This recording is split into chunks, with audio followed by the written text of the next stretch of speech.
the events where someone gave an introductory speech and you're like, how is the brother ever going to live up to what they just said about him?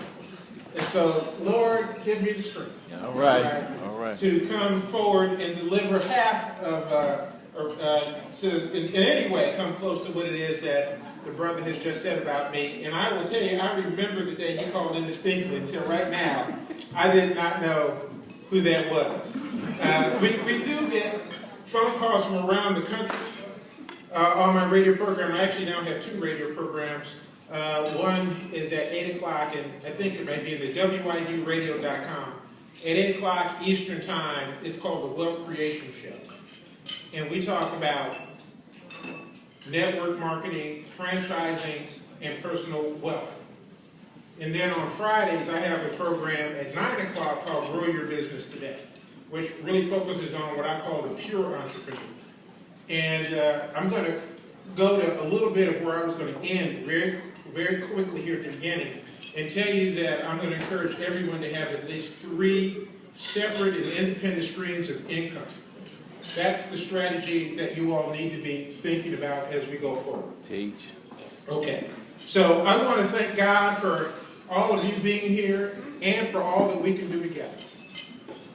I want to first off say to my brothers of Iota chapter, current and alumni, I'm humbled to be here. I want to acknowledge our president, Onuke Ibe, our grand president, for his participation. All right.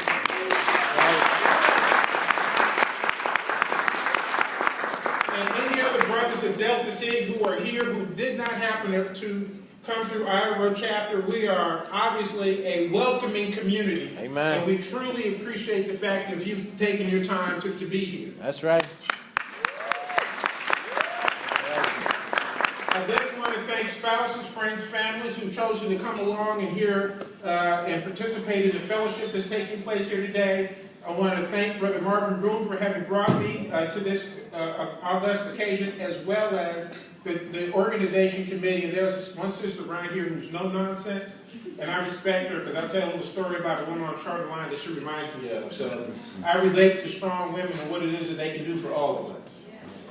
And as I've said, it has been said, I'm IP number 58, and I'm the 2nd president of Iota chapter. This is actually the 3rd time I've been asked to come and speak to this event. I believe I was the speaker at the 5th anniversary. I was the speaker at the 25th anniversary, and then you all have seen fit to bring me back here today. And again, I have to say that I'm truly thankful for that.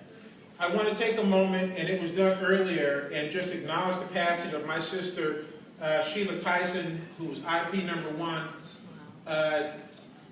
Just a tremendous woman, and I'll break down. I talked anymore about her. I love her dearly.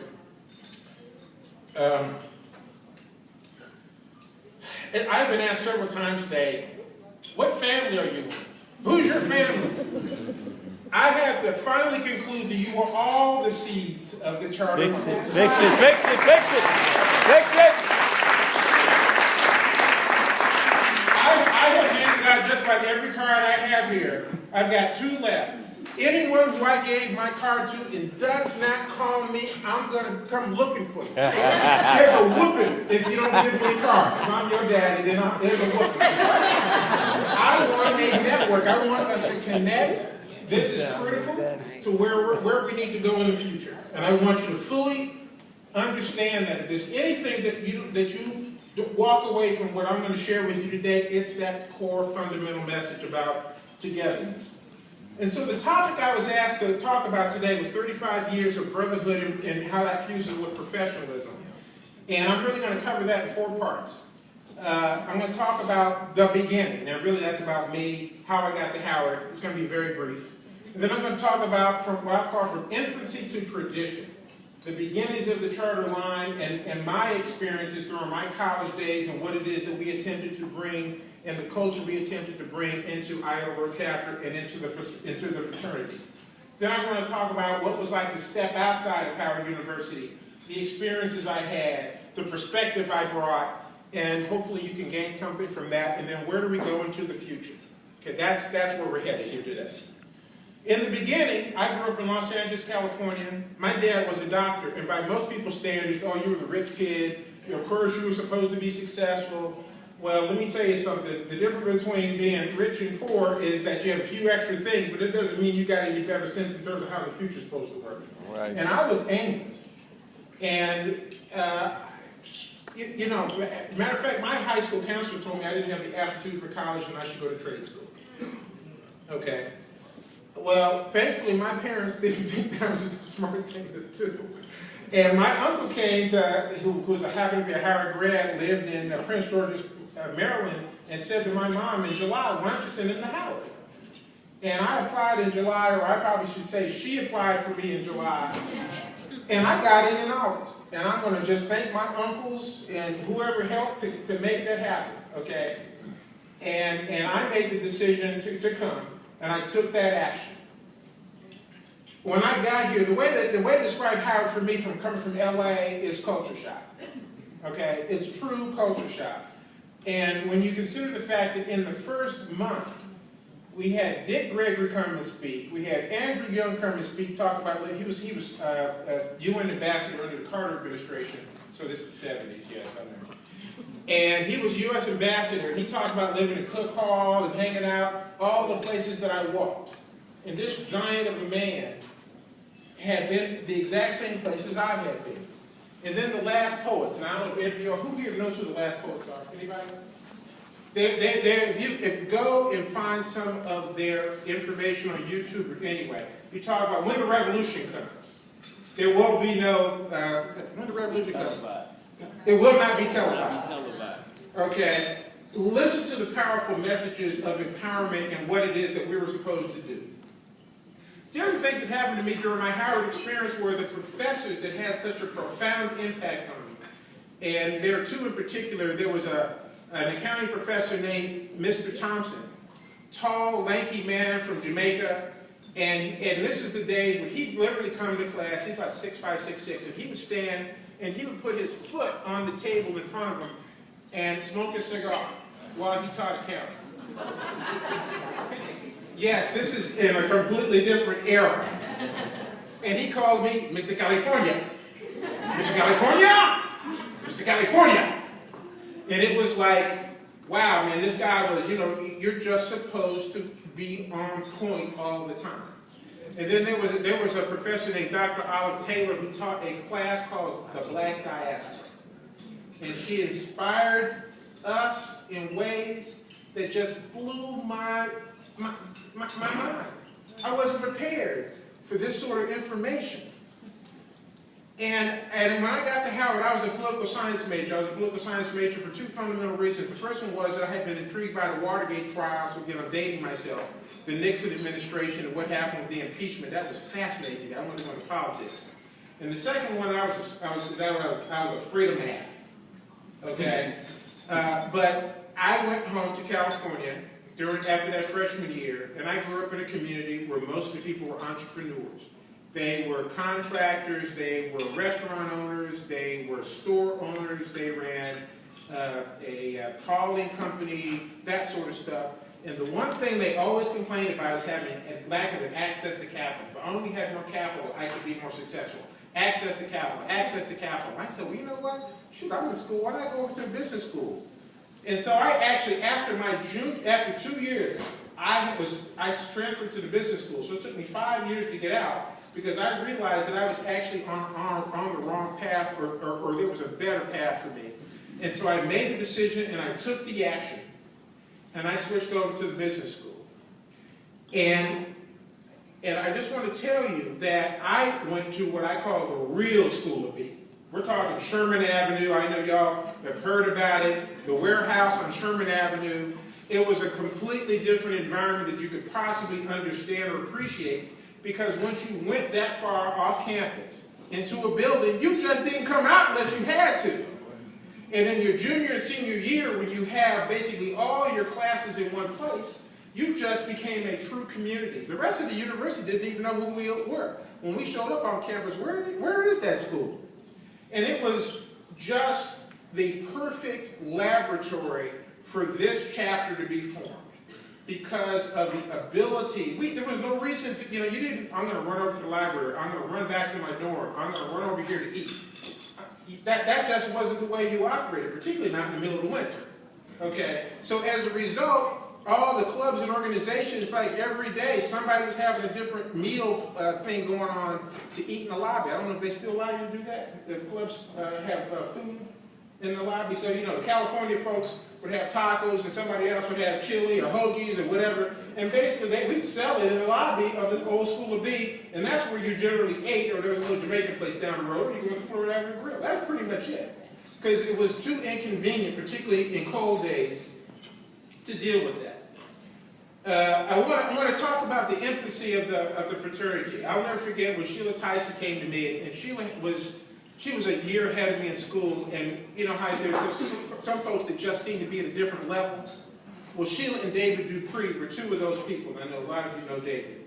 He was vice chairman he was undergraduate trustee. I think when I was a freshman or something, I don't know how he pulled it off, because he graduated the same year I did, but the brother was just strong. That's all I can say. Sheila came to me and she said to me, there's this white fraternity that wants to come on campus. What do you think about that? I remember when she asked me the question, what do you think about that? And I said, well, what's it about? What's it this, that, the other? And she's like, this about it? I said, well, why not? And I didn't know T. Charles McKinney at the time, but I met T. Charles. And so the decision was made that we were going to go forward. And you've heard that history. The parts that you didn't hear is about the fact that those 200 people that initially came and the 100 people that kind of came along initially, I'm going to say half of them, quite frankly, just skated in. I'm going to just be honest.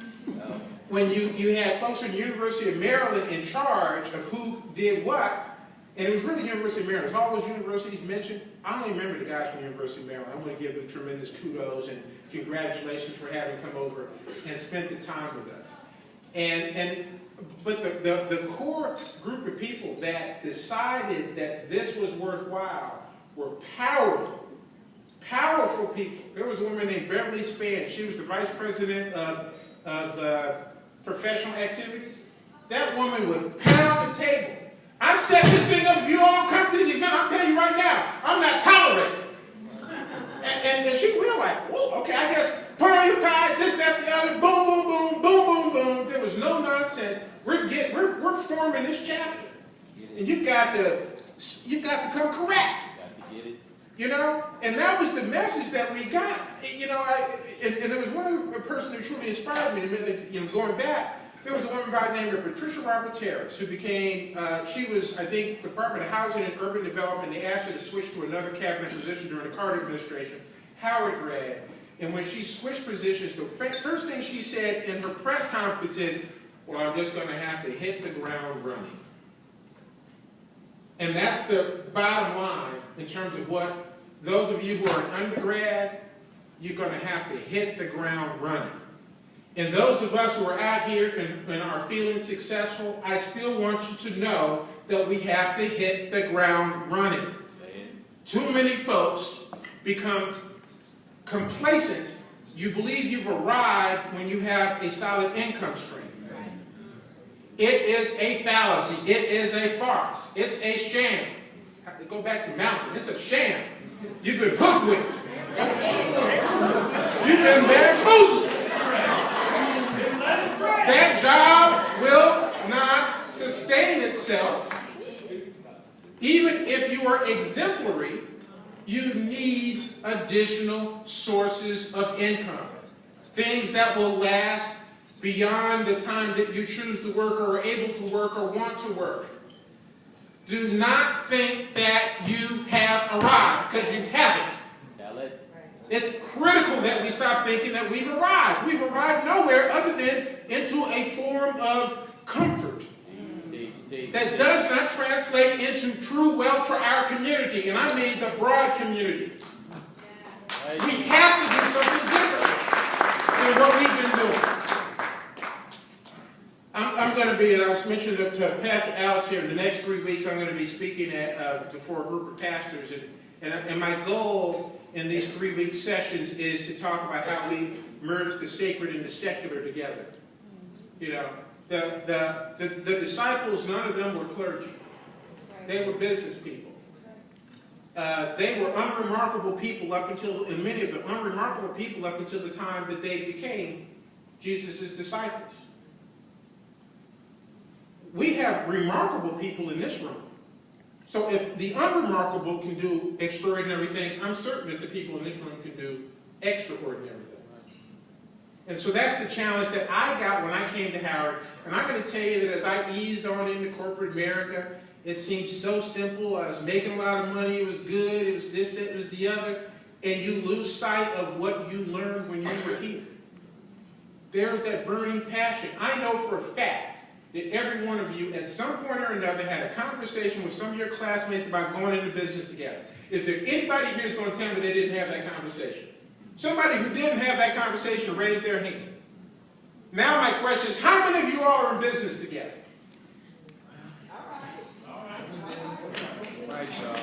Okay. I have handed out my card today, and I want everyone in this room and anybody else who's a brother that's alive today to make a commitment to change their approach. There is more intelligence, there is more power, there's more insight, and there's more capital in this room, and we're not doing anything with it besides looking good and driving Mercedes and taking vacations. You know, you got the NBA League Pass, the NFL League Pass, you got the iPhone. If I'm lying, somebody come up here and tell me I'm lying. Jesus, use him, Lord. But cannot find time to invest with your people. And I'm talking broadly here. Now, this is not about, I know there's a racial overtone because we're in this room, but I'm talking about in our community. Who wants to merge and partner with us? That's who you want to partner with. That's real, that's real. Okay? And sometimes that person will not happen to look like you or me. Okay? So, stepping outside of Howard University, I learned one of the most profound lessons ever. I went to Wall Street. I worked for the Urban Trust Company at number 1 Wall Street. Now, tell me I didn't think I had arrived. Number 1 Wall Street. Do it again, do it again. Where do you work? Number 1 Wall Street.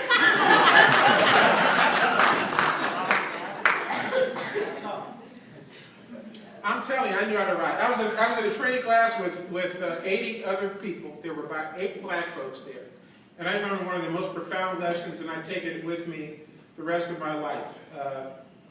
My training manager, when you're a trainee, all the senior management of the organization tends to come and speak to you.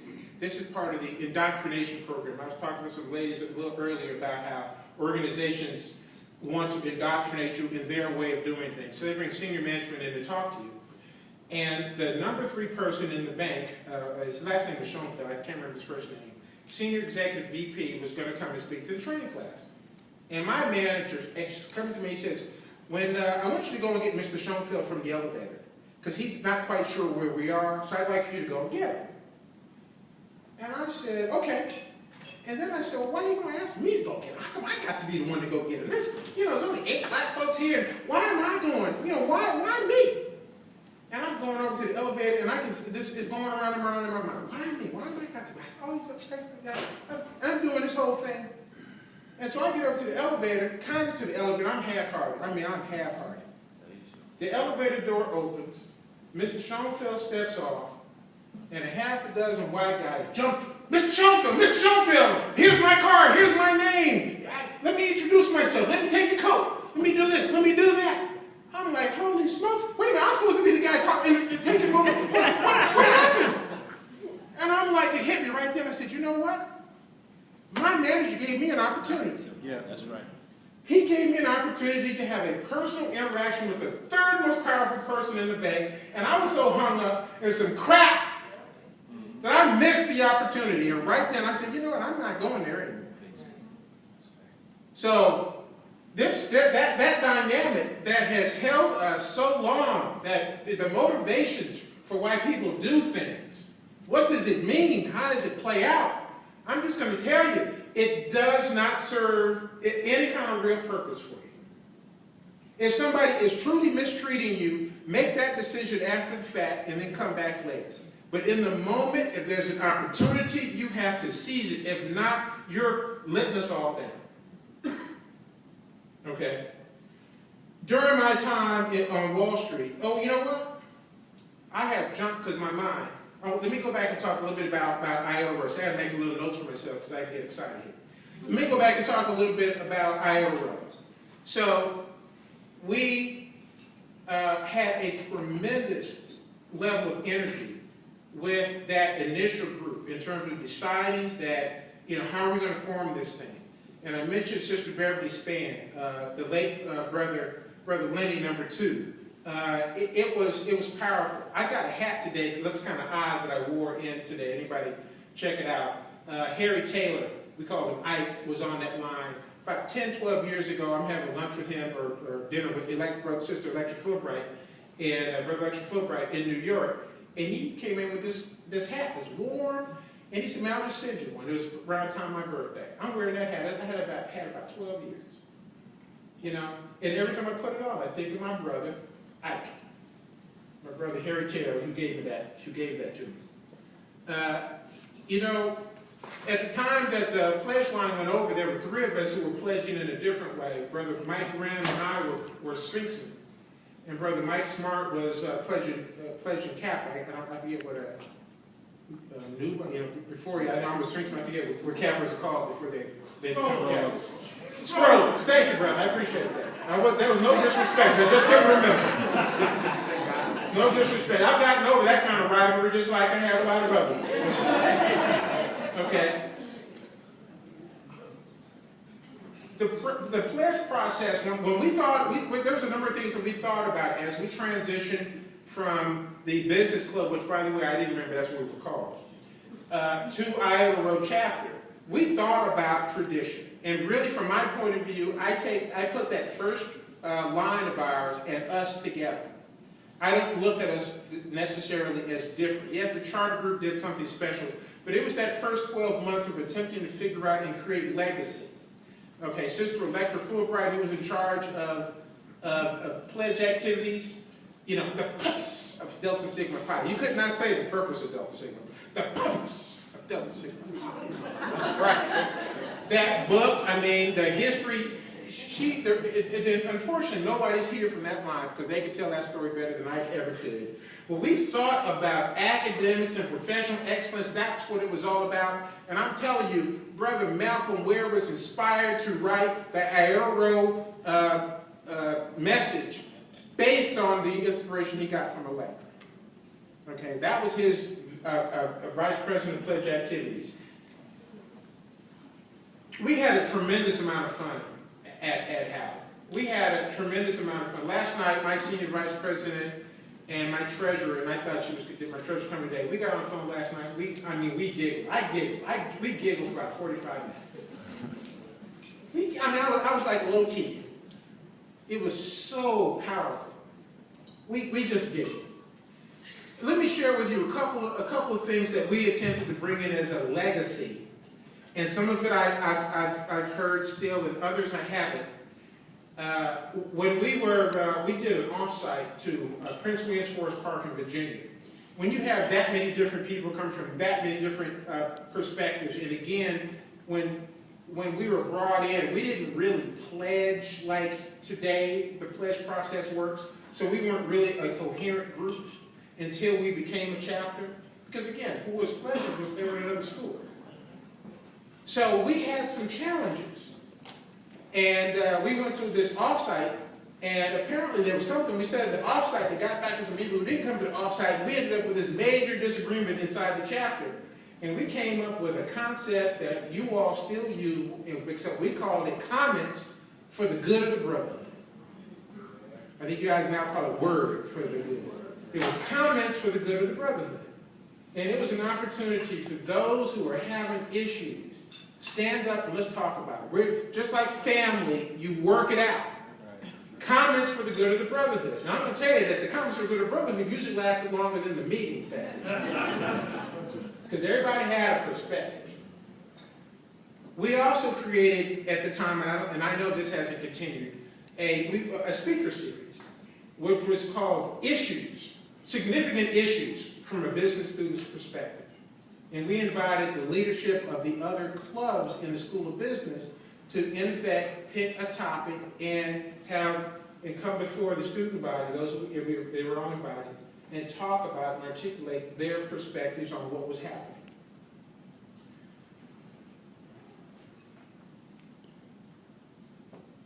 Another thing that we did was, the third president was Brother Paul Halsey. And as what was clear to me when Sheila was leaving, because we went over in March, Sheila was gone in May. And I was the president, and we were about to elect the next president, and then I was going to be gone, and most of my leadership was going to be gone. So we made the decision to change the term to end in December versus end at the end of the school year. I understand now you all have it end in April. We felt that it was smarter to have the term go from December to December. That way you had the old heads around for a semester to help you figure out what to do. Because you're lost. You're taking over a chapter, you don't really have a good perspective. But if you have the old heads around for that time, plus, let's face it, graduating seniors are thinking about one or two things. Getting those grades to get out or partying because they're sick of the place. So having that last semester senior in leadership is somewhat of a challenge. I understand that hasn't exactly worked out the way we thought it, but these were the sorts of things that we attempted to do. The legacy went on for at least two more presidents. The next two presidents, Brother Paul Halsey and Brother Paul Halsey was a charter line member, and Brother Tim Hunter was in that initial pledge class. But I continued to be active. Janice Williams-Streeter and Melody Watts were also people I was very active back then. And that's when I lost connection. And quite frankly, I think at some level, if you get a sense of my personality, at some point the undergrads was like, man, you're a little too strong, man. Can we just have some fun? So I was like, all right, let me back away. Because it's not my chapter anymore, right? It's an undergraduate experience. And so I veered in another direction in terms of what I wanted to do. But I'm here today to tell you that I'm interested in becoming a greater presence. And I'm encouraging all of us to become a greater presence. The members of this chapter are unsung heroes around this country and to some extent around the world. We're unsung heroes because we've become mothers and fathers, we've become grandparents. Yes, grandparents. Not me, but some of us have become grandparents.